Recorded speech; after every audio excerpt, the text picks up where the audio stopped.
Gladiator II.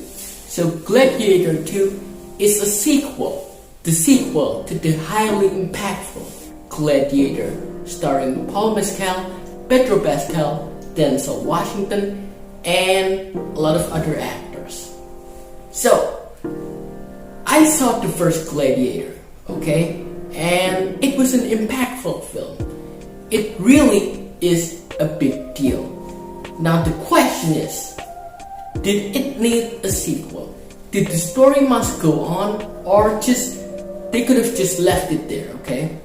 And my short answer to that question is no. It did not need a sequel. The story is fine where it left off. But here we are with another sequel, with another entry to the Gladiator franchise. And after seeing it, how do I think about it? Well, the story is kind of alright. The second film is about the son of Maximus Lucius, and it really very much followed the same formula, okay?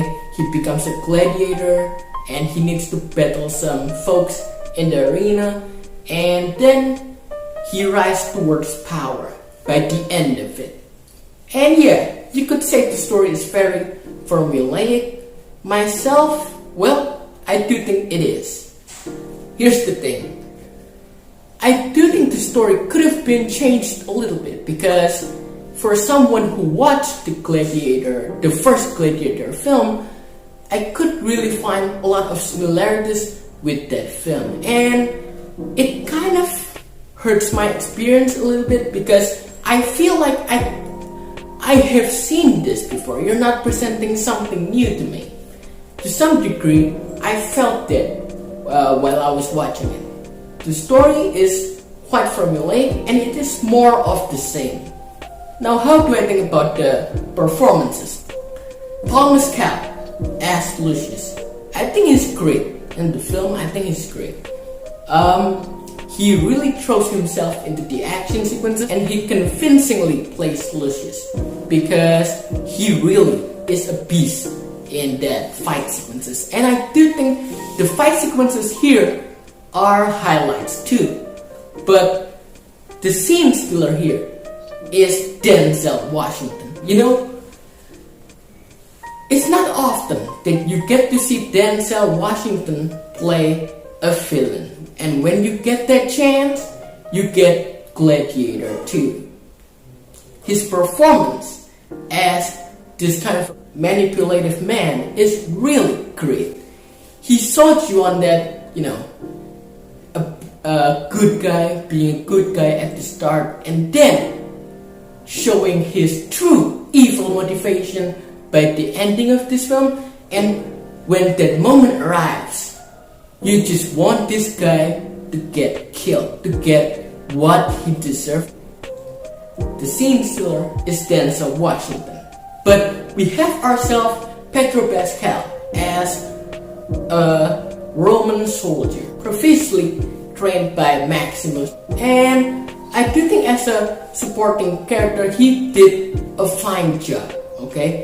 And his dynamic with Paul Mescal's character is kind of complicated.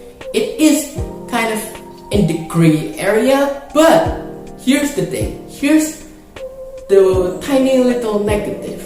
In the first film, you see all of these character motivations, and you believe them. And the motivations in the first film are very much complex, but I do not see that in the second film. The character motivations here are more streamlined and a little bit more thin.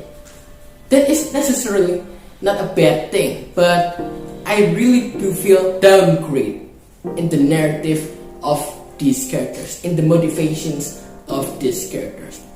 Now, let's talk about why we are here. Are we entertained with the action?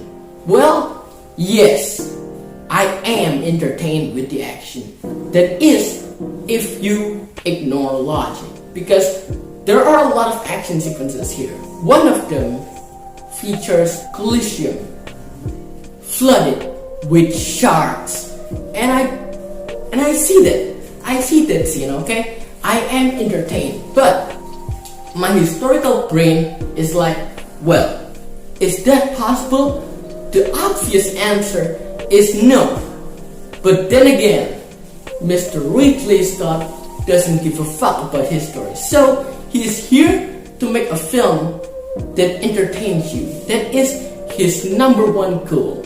So if you're watching this film looking for historical accuracy, you're not gonna get them. But are you entertained with this film? Yes, I am. I was entertained, particularly with these mind-blowing, explosive action sequences. So, to settle this up, in the first place, do you think Gladiator deserves a sequel? No, but here we are with a decent enough sequel, okay? And if you are here just to see the action, just to see some blood, you will get it. Plenty of gruesome, brutal action sequences. Yeah, if you're here just for that, go for it. Me, myself, the purpose of me watching this film is to get entertained, and I get what I want. So, with that, I will give Gladiator 2 a 7 out of 10. If you have seen Gladiator 2, tell me everything you like, everything you do not like. And still, do you think, in your humble opinion, this film deserves a sequel or not? Thanks for watching, and see you on the next video.